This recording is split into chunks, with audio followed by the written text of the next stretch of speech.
don't know if I ever explained to you guys the prayer gates and times to pray, but 9 a.m. is a gate of spiritual energizing and cleansing.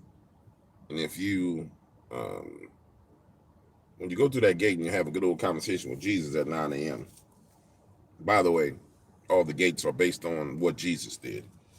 If you go back and read the scripture, you'll see when Jesus was praying and how those time periods relate to what he was doing in those time periods. Because people be like, "Oh, you're talking about witchcraft." No, trick. I'm talking about the Bible. Um, I'm gonna tell you is, if you want to be energized, hit that gate and pray and see what happens. So, if I'm not mistaken, Friday or Saturday, I was telling you guys, I think I was in the office, so that was Saturday, because I was like, oh, I'm not gonna go to the car and do my smoke break. I was telling y'all that by Monday we was gonna see some stuff pop off in the market. You see the market, you see it popping off globally, because Friday was an evening where the market plunged at the, excuse me, at the end of the day. Well, actually, the market plunged at the beginning of the day, and so it always goes through the weekend. And then we saw this weekend we had this barrage of news that kind of deferred and attention from the market, and then wham, it's right on the forefront. Then this weekend we had the UK with it going down in the UK, wham. And so when you look at where we are in the globalist plan and agenda, they have unleashed the civil wars and they've unleashed the market crash. And I think I was saying this yesterday in a video I was trying to record. I just got tired yesterday after recording quite a few videos. And there was one that was pre-recorded that I'm waiting for YouTube to give me the ad suitability on, because I talked about Kamala and they didn't really like that at all. You think that what the people have been saying about Kamala is crazy. I went off on Kamala, but nonetheless, I thought it would have made sense for the globalists to launch their civil war and their simultaneous market crashes after the election. It doesn't make sense for all of it to happen now, unless they want that civil war to spread into America, where it's really a race war kind of that they got going on over there. It just don't make sense. Their timing is off. Like, their timing is so off that it's hard to tell. I think that the Lord is making them play all their cards earlier. I mean, every card that they have is being played earlier. Now, when I say card, I'm not talking about the Illuminati card game, because there's people who say, oh, the Illuminati card game. I don't know nothing about that. What I do know is there's heavy forms of witchcraft and divination and sorcery that could create a set of cards that anybody could use. I mean, you see people play with tarot cards all the time, right? And read people's fortunes. So, I mean, I don't know what the hell those cards came from, or what the history behind them is. What I do know is when I look at the news, I can see what's going on. I don't need no damn card. I don't need no card to confirm nothing for me. I literally can see on my own what the hell is going on out here in these streets. Y'all gotta excuse me, my nasal passage is congested a little bit.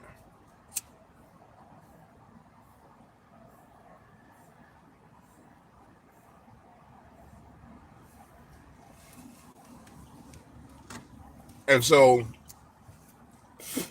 everything is going early. I mean, everything. Because it doesn't make sense for you to crash the market now. It doesn't make sense for you to pull out the race rides now. All that stuff is designed to be, a punishment. It's like now it's rolling out early and it's being triggered early. It has to be God. It's the only way I can see it. Just saying, okay, this your plan. Let me make you use this plan now. Let me make you use this plan now. Let me make you use this plan now. Yeah, that's the only thing I can see. And Kamala Harris, what happened with her over the past weekend, man? From the time that Donald Trump went to that Black National Association of Black Journalists meeting to now, was the best political maneuver probably in the history of politics. And nobody's going to see it for what it is. They're going to all see it for, oh, you know, he said something racist. If you come outside of the racial narrative, you look at it from a political narrative, everything about her campaign was based on her skin color. It was her skin color and her sexuality or her gender. I'm a woman of color. That's what the whole campaign was. I'm a woman of color. This woman of color, the first woman of color president, the first black woman president, blah, blah, blah, blah, blah. Well, when you start to question that, and you start the process of questioning it, and just putting it up for debate, which is, you can put it up for debate because you decided to run for president. You see what I'm saying? Like, you could have not ran for president. Everything is open for debate when you run for president. And then when the black community responded, was there's a significant amount of black community that's like, nah, we don't rock with this, bro. And it's getting bigger and bigger. What ends up happening is now you don't want to talk about race anymore and ethnicity anymore. But the problem they have with Kamala is you can't talk about policy. Remember, they didn't want it. They said that she wasn't the border czar. Remember? So a week and a half ago, oh, Kamala wasn't the border czar. Even though we know she was the border czar, that never went to the border. So then the narrative switched to race. And so now you're trapped inside your own dynamic. Hey, you don't want to talk about her race. You don't want to talk about her ethnicity. Then let's talk about her policy. But if we go back and talk about her policies, we got to go back and talk about the fact that she has extremely liberal policies. We got to talk about the fact that she was the border czar and the border was wide open. Okay, you're not comfortable with that? Let's go back and talk about her race. You screwed. I mean, screwed. And it ain't. And truthfully, if you guys don't mind, hit the like button, please. And here's the thing. Truthfully, somebody will sit there and say, oh, well, you know, it's this person's fault. It's that. No. It ain't nobody's fault but her fault and the campaign manager's fault and the Democratic consultant's fault. And probably Obama's fault because he needs somebody in there he can maintain control over. You guys put another empty suit up there. And you had people who were actually damn good sitting in the wing. Like a new crop of people that were really good. That really, I mean, phenomenal people. But no. You had to control power. You had to maintain power. And here you go, boom. So now your empty suit gets ironed in publicly. Somebody, they're steam pressing it. Psst, and it's showing out to be more and more empty suit. And then the media wants to come out and talk about racism. Nah, it ain't racism. Now, the drop of it is racism. Now, this is how crazy it is. Watch this.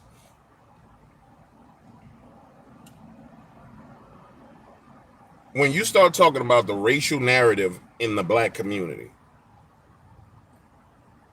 if you go and you say something like,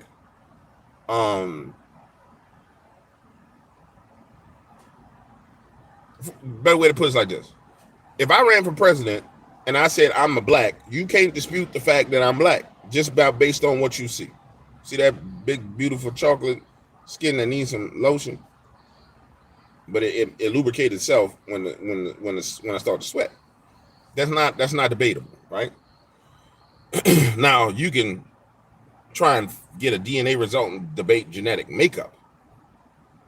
But when you come to the table and you have a brown colored skin and you say I'm black, and when it's questioned, everybody wants to run in fear, you know that means there's something there that ain't right.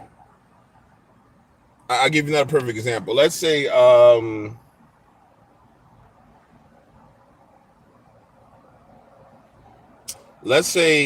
Sha'Carri Richardson, let's use somebody even more popular, Simone Biles. Let's say Simone Biles left the Olympics and decides she's going to become a politician and run for president. Anybody about to question whether Simone Biles is black?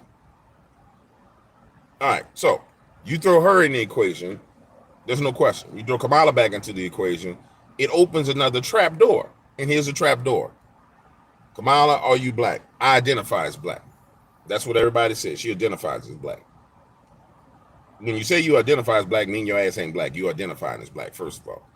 Then, if you really want to make the case for her being black, you're saying that her heritage is Indian and Jamaican. All right? So then you get into the complexities of what it means to be black in America. This is where they made the hugest mistake they've ever made. They get into the complexities of what it means to be black in America. And that is a damn hole that you don't want to jump into. And she jumped into it. So here she is in the hole. Watch this. To defend her blackness, you would have to say that because her dad is Jamaican, but Jamaican don't equal black. Jamaican means Jamaican, right? To defend her blackness, you would need to say that because she has blood from her dad, that she's black. So then you go back to the old slavery argument of if you got one drop of black blood, it makes you black. So now you're going back to old school arguments to justify her blackness. It's a problem for them. That opens up a whole nother door of problems. It opens up a whole nother set of wounds for people. And then on top of that, it means that the quote unquote consultants in the Democratic Party, which tend to be, don't look like this, are defining what it means to be black. Bro, when I tell you these people done cracked open a can of worms that they don't understand, that they need to close the lid on and leave it. They need to take that. It's like opening a jar of pickles. And you know how when you pop the bottom of the jar of pickles, all the pickle juice shoot out? It's like you open a jar of pickles, but the pickles just keep growing once they get exposed to air. Bro, you need to close that lid. You ain't winning. You got to close that lid. There's no winning in that. There's no conversation in that. That only gets progressively worse day by day by day by day, because the complexity of racial politics combined with black identity in America. But only a person who doesn't understand it opens that jar. So for example, when I went to elementary school, I come from a city where they got Creoles, but they black. You got lighter skinned black people, which is brown people, they black. You got midnight black people like me that look like they blue black. And there's all these different makeups. And then there's these different perceptions based on skin color within the community itself. So you want to tap into that and then use that for politics. This is what you did. You just stuck a hand in and did like this. Yeah, let's mix this up and see what we can get. Man, you crazy. You insane. And then who gonna come out and speak for you? It's crazy. The dumbest political move on the planet.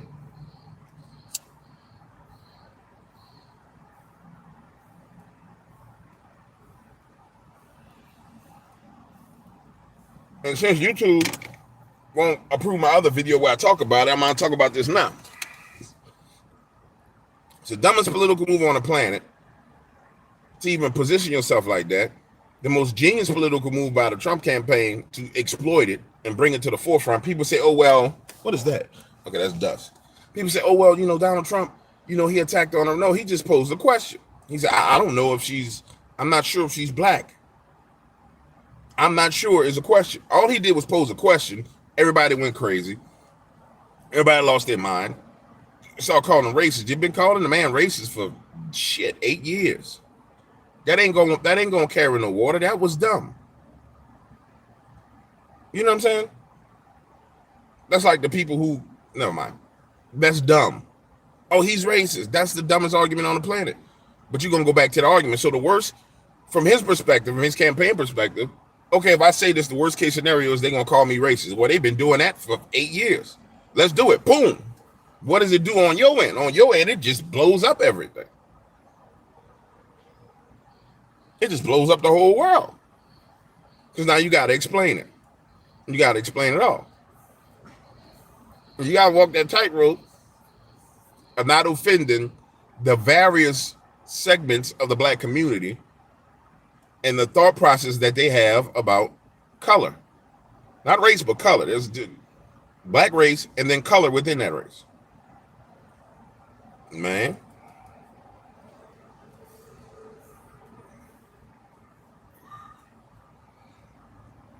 they dumb. You know what I'm saying?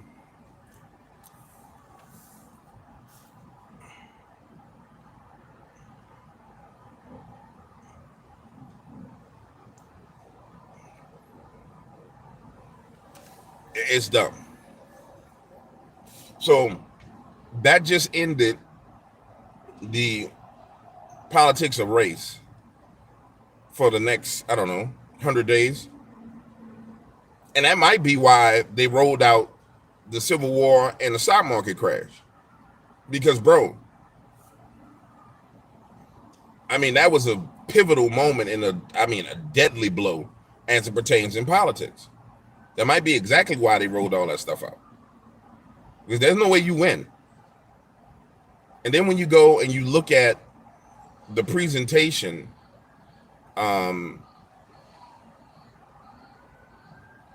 somebody within the Trump campaign,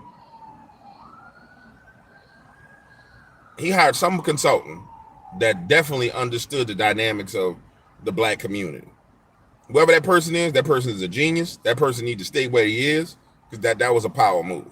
I don't want to attribute it directly to Trump. That somebody was there that did that, because I don't think he has that understanding of those dynamics. But he understands how to bring people in who are smart and understand things.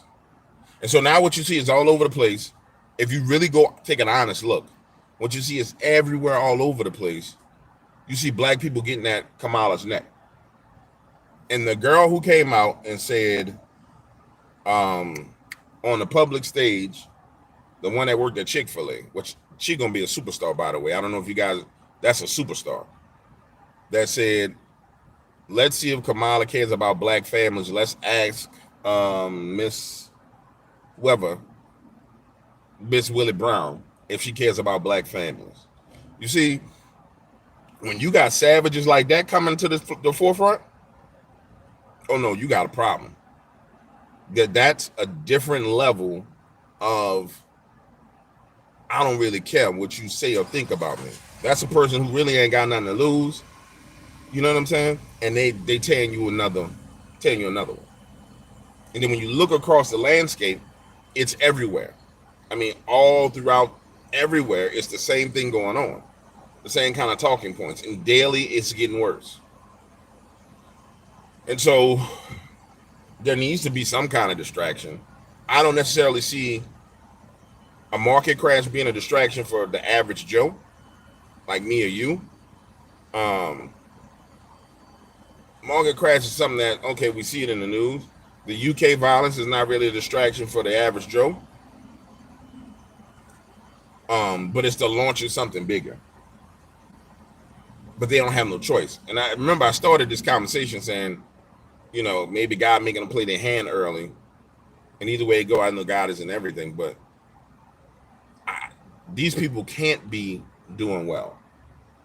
I mean, they just, I mean, when I say these people, I mean like the globalist controllers. They got to be shaking in their boots. I mean, they really have to be shaking in their boots. They have to be. And it's good that they are. Because dealing with them really deals with the enemy of humanity. Dealing with them deals with the ones who create racial strife and race wars, the one who fund movies to start racist movements, the ones who pinpoint, who control the media, that control narratives that affect the whole world and affect people's pocketbooks and all their money, the ones who cover for the inflation. Like, dealing with those people means dealing with the enemies of humanity. And I'm hoping that we get to the point to where more and more people see them for who they are. See that they are your enemy, not your neighbor, not this guy sitting in a truck next to me in an F-150 with a red beard that's a ginger and red hair. White dude, that ain't my enemy. Oh, nor is the guy that pulled up right here in this ZR2 Wrangler truck or whatever the hell that is. That's an Indian dude. That ain't my enemy. That dude, them dudes is trying to live their life like me. No. It's them people who run around doing all this wickedness behind the scenes. That's the problem that we got. YouTube throttling me. YouTube saying, no, we're not going to let you talk to these people. No.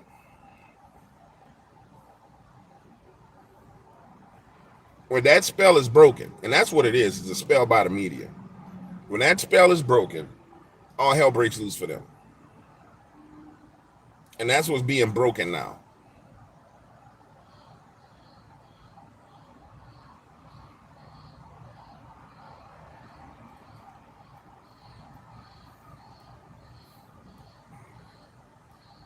That's what's being broken now.